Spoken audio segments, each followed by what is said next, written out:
How should I use BioFlores? Shake the bottle well before each use. Look at the recommended dose. BioFlores is used in generative periods 1, 2 and 3. In this case we have a 5-litre container, so we add 20 milliliters of BioFlores.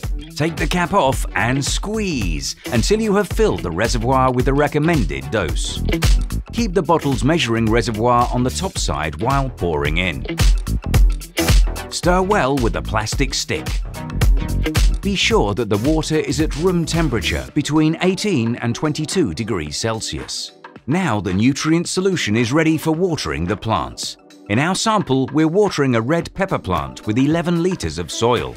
For 11-litre pots, you can give a maximum of 1.1 litres at each watering. In this example, we gave it half a litre. You'll find further information on how to grow your plants in our leaflets, growth schedules, and on our website.